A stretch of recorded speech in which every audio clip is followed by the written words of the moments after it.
Welcome back. A shocking new study now revealing that the number of expecting mothers who smoke marijuana during pregnancy is on the rise. So how is this impacting our future generation? Here now to break it down from the Fox News Medical A-Team is Dr. Marc Siegel. Thank you very much for joining us this morning. Hi, Heather. How are you? I'm doing great. So tell us about this study. I mean, more pregnant women are using pot. Why? Well, 275,000 people were studied that have Kaiser Permanente insurance in California, and 7% of them, up from 4%, Heather, since 2009 to 2016. 7% of women in this group of 275,000 people are smoking pot while pregnant. This is especially a problem because in about a few days, California is going to legalize recreational marijuana use, and you're going to be able to legally use marijuana during pregnancy. Yeah. And women out there in California don't necessarily realize how dangerous this is. And before we get to the dangers, we can show people that you can break those numbers down even further. And when it involves pregnant teens younger than 18, the usage actually climbed to 21.8%. And then you have women age 18 to 24. That rose to 19%. Now, tell us about some of the possible effects, and we can put those up as you're speaking about them, on the baby.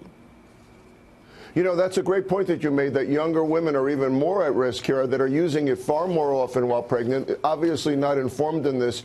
The risks are really, really huge. First of all, though they haven't proven actual birth defects, what they have shown, smaller sized head of infants, more preterm labor, in other words, women going into labor earlier on, underweight infants being born, and the huge one, the big ticket item here, is developmental delay, hyperactivity in 10-year-olds. There was a study out of Canada that showed that 10-year-olds are much more likely to have problems focusing, problems with memory, risk of ADHD, of attention deficit disorder. This is a real problem in terms of behavior, in terms of cognition, thinking, and long-term development. It is a major, major problem. Now, we're not talking about marijuana use here. In adults, we're talking about the effect you're having on your unborn child by smoking it while pregnant. Yeah, so they're trying to do this to ease the morning sickness. There are other options available for pregnant women, right?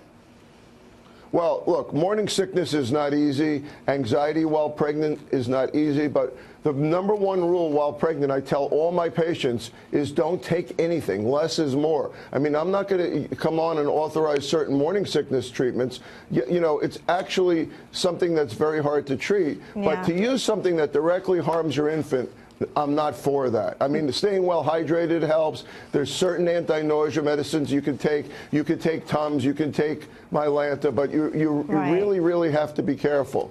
You know, you do not want to use this. Yeah, I was going to say, there's got to be an option better than marijuana, and you have to take into account, you're not just dealing with yourself, you're dealing with another life at the same time. So take that into account. I think it's... Heather, I think it's lack of information. I'm not saying that women out there, they don't know. We need to tell them. You know, if they know they're not going to do this, nobody is trying to carry a child to term and then suddenly find out later that they're developmentally delayed or they have problems in school as a result of behavior. Yeah. So we're doing a public service today. You know, stick with the Mylanta and the Tums. Stay away from this. All right. Thank you so much, Dr. Siegel. Great information, needed information this morning. We appreciate it. Have a great day. Thank you, Heather. Down there in Miami.